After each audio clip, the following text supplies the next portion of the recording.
मैं बनारस की भी बात करूं, कवि सम्मेलन की बात करूं, मुझे मयंक का नाम सामने आ रहा है और ये बहुत बड़ी चीज है। आप उसकी एज से देख लीजिए वो कितनी ऊंचाइयों तक जा रहा है। तो मैं ये कहूंगी कि टैलेंट की कभी कोई सीमा नहीं होती, कभी कोई उम्र नहीं होती। एक बार जोरदार तालियां हो जाए मयंक बनारसी के लिए।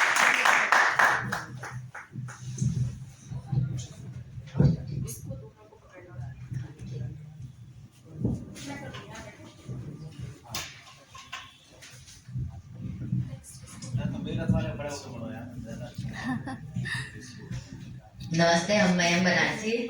चलिए, तो एक बार दीदी कार में थी, लाइव आई थी, तो हम उनको 4 लाइन कविता लिखे थे और बोले थे कि बाकी की बनारस में। तो दीदी बोली थी अच्छा ठीक है, आना बनारस में सुनेंगे। तो वो कविता को हम आगे बढ़ाते हैं, आप लोग भी सुनिए और दीदी आप खास करके, कि एक कवि सम्मेलन में हम एक कवि की कविता मंच पर अपने नाम से पढ़ गए। एक कवि सम्मेलन में हम एक कवि की कविता मंच पर अपने नाम से पढ़ गए, असली कवि उखड़ गए।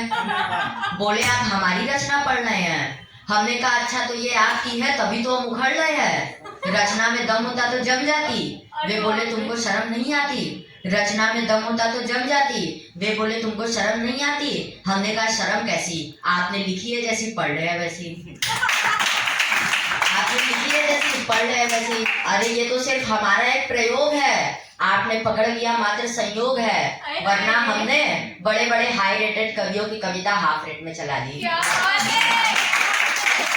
वरना हमने बड़े बड़े हाई रेटेड कवियों की कविता हाफ रेट में चला दी।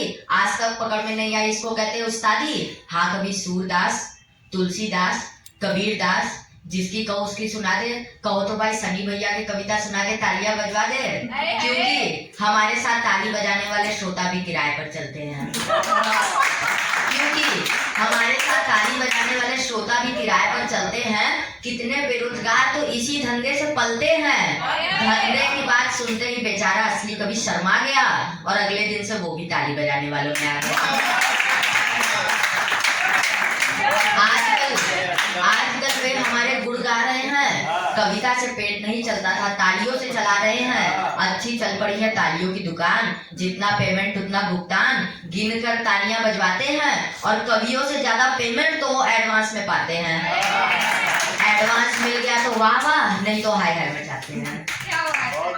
हमें बहुत ही अच्छा लगा। बहुत जगह बहुत ढेर सारे लोग होते हैं, लेकिन वहाँ तालियां कम मिलती क्योंकि लोग ध्यान से सुनते नहीं है। यहाँ भले कम लोग हैं, लेकिन जितने लोग हैं बहुत ही ध्यान से सुन रहे, तो मुझे बहुत ही अच्छा लगा।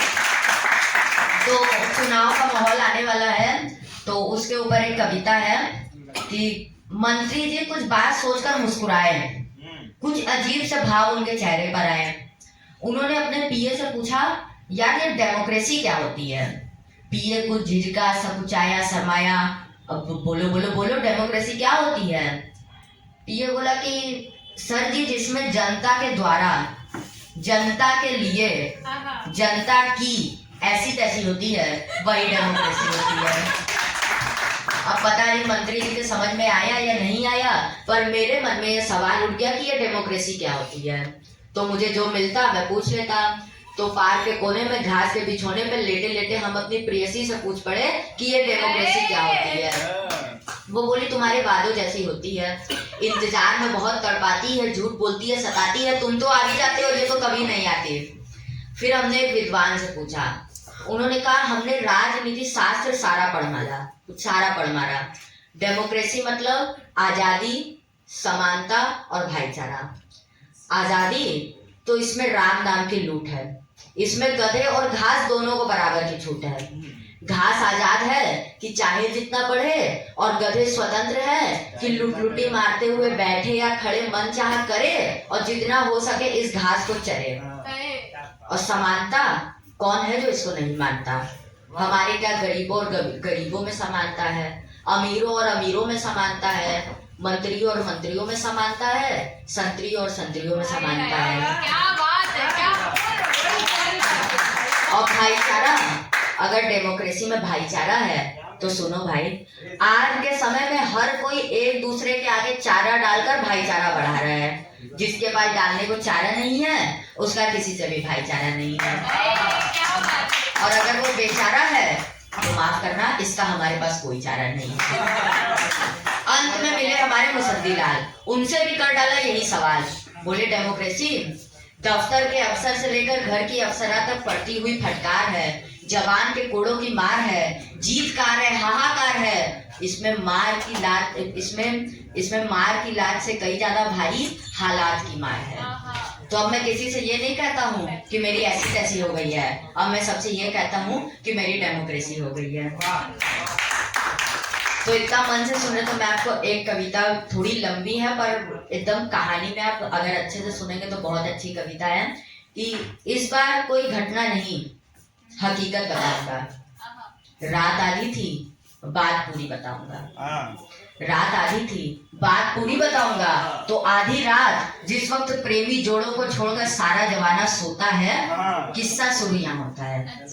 तो जंगलों से घिरे गुप्त अंधेरे से भरे एक राष्ट्रीय राजमार्ग के बीचों बीच एक इंसान नुमा चीज पसरी पड़ी थी और आते हुए ट्रक की लाइट भी ब्राइट पड़ी थी। ड्राइवर के मन में सवाल उठा एक, आदमी मारूं या ब्रेक, आदमी मारूं या ब्रेक। खैर साहब कस के ब्रेक मारे, टायर टैप हो गए सारे। समझिए कि ट्रक घिसकते घिसकते ही रुका था। तब तक सड़क का सामान खड़ा हो चुका था। ड्राइवर साहब कूदे, बोले ओ बेहुदे, मच्छर की औलाद खच्चर की नींद, बीच सड़क पर ले रहा था ससुराल की नींद। ये तेरे बेडरूम की चारपाई नहीं, मौत की कढ़ाई है। बोल कितनी दारू चढ़ाई है। खड़ा हुआ सामान बोला, हुजूर मैं हूँ जंगल का एक मजदूर, ना तो मैंने दारू चढ़ाई और ना ही तुमने मेरे ऊपर गाड़ी चढ़ाई, तो फिर किस बात की लड़ाई। ना तो मैंने दारू चढ़ाई और ना ही तुमने मेरे ऊपर गाड़ी चढ़ाई, तो फिर किस बात की लड़ाई। अरे सड़क पर तो मुझे मेरा नसीब लेकर आया था, अच्छा पट्टे तो तू मरने आया था। हाँ पर अब तो बच गया, अब मरेगा कहाँ। भगवान बड़ा दयालु है, रोड तो अभी चालू है, तुम्हारे पास दूसरा ट्रक आएगा, कुछ भी कर लो वो मेरी हत्या से नहीं बच पाएगा। नाम क्या है। नाम हुजूर मसलाराम। चल मसला हो या मछली, दोस्ती चीज है असली। देख दोस्ती हो गई, अब तेरे मरने में देर है, पीछे बैठ जा वहां लोहे लंगर का ढेर है। तो हाजरीन तमाशबीन किस्सा कोई की शौकीन, ट्रक आगे बढ़ी आगे बढ़ी बात आगे बढ़ी रात, आगे बढ़ाता हूँ बात। तो अब सुनिए आगे पुलिस चौकी की वारदात। चौकी पर फोन घन घन आया, सीसी जूसी सो रहे थे किसी ने ना उठाया। सीसी माने सीनियर सिपाही और जूसी माने जूनियर सिपाही। तो साहब सड़क पर हुआ सन्नाटा, थाने में ध्वनियां गरज रही थी और सीसी जूसी की नाक और टेलीफोन की घंटी तीनों बज रही थी। अचानक सीसी हड़बड़ाया, कौन है। जूसी बड़बड़ाया, टेलीफोन है। आधी नींद के मीठे सपनों में दोनों अपने लिए अलग अलग आधी ढकी कन्याएं करंटी चुनते रहे, अर्ध जागृति में टेलीफोन की घंटी भी सुनते रहे। कैसे जैसे तैसे थमा खर्राटों से नींद का फटा ज्वार, सीसी ने ऑर्डर दिया उठा के रख दे यार। पर जूसी रिसीवर उठा के रखने को ही था, पर उस वक्त जो आवाज सुना वो बड़ा निर्मोही था।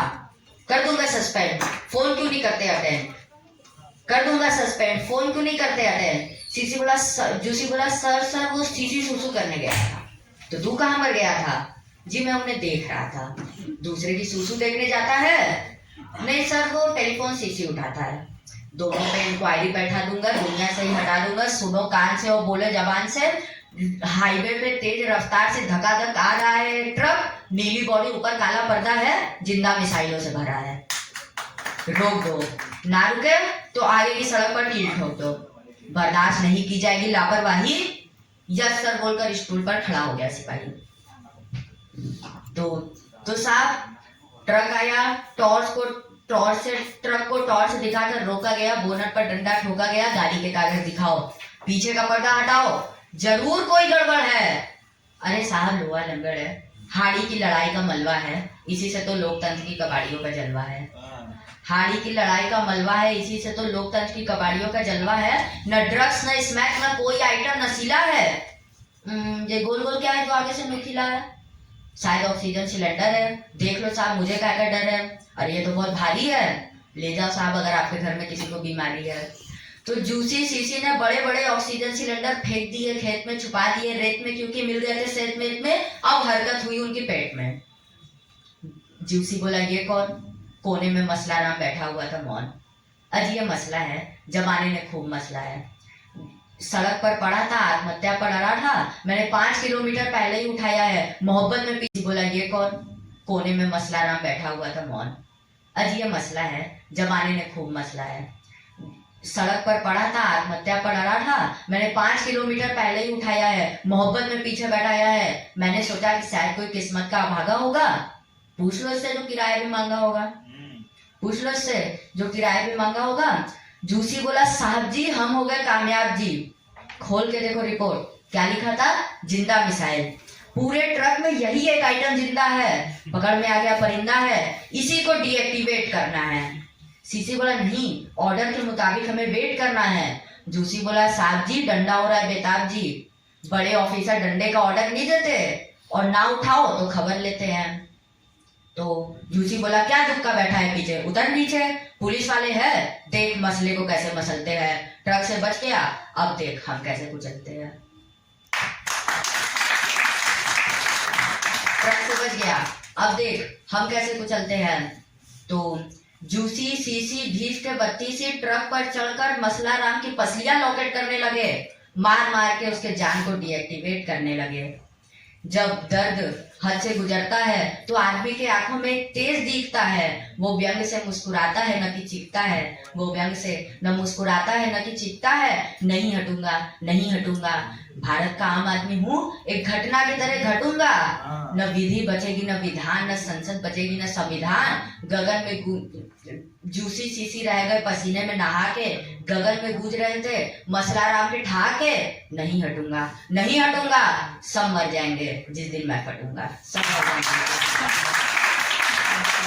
तो मैं आपको एक और छोटी सी कविता सुना लेता हूँ कि ये लोग कितना जैसे मेहनत करते हैं उस पे है कि चौराहे पे हुई लाल बत्ती, मैंने स्टीयरिंग से हटा के हत्ती, जैसे ही कार का शीशा खोला 50 के 5, एक आदमी बोला।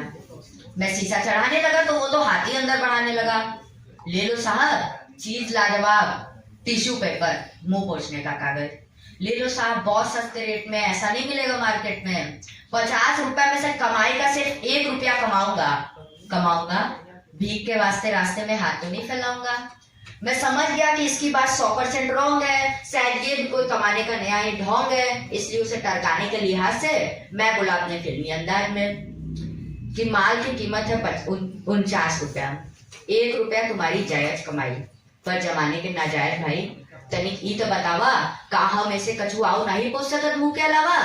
आँख कान नाक, वो बोला साथ छोड़ो मजाक, आँख का नाक कुछ भी पूछो पर सवाल मत पूछो। हमने कहा कमाल है, और यही तो सवाल है कि जब कोई चीज खरीदेंगे तो सवाल क्यों नहीं पूछेंगे। अच्छा ये बताओ क्या इससे पोछा जा सकता है पसीना? उसने तुरंत हाथ बाहर निकालकर तान कर सीना, बोला बाबू इससे मुमकिन नहीं है साफ करना पसीना। इससे पोछी जाती है लिपस्टिक और क्रीम, इससे पोछी जाती है मुंह पे लगी आइसक्रीम, इससे पोछे जाते हैं निशान चॉकलेट के, इससे पोछे जाते हैं हाथ ऑमलेट के।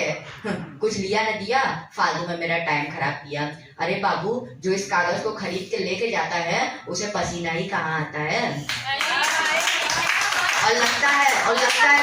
और लगता है तुम वाकिफ नहीं हो इस हिंदुस्तान की जमीन से, यहाँ तो पसीना पोछा जाता है कुर्ते की आस्तीन से।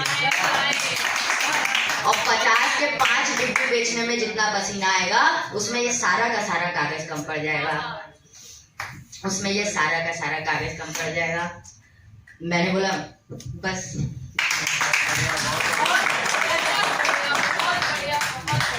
Literally it's awesome. एक बार जोरदार तालियां हो जाए मयंक के लिए। और जो एक्सपीरियंस है ना भाई, आवाज से पता चल रहा है क्या एक्सपीरियंस है इनकी। पोइट्री सुन के अभी लास्ट वाली मुझे बस मेरी कुछ लाइन्स याद आ गई हैं।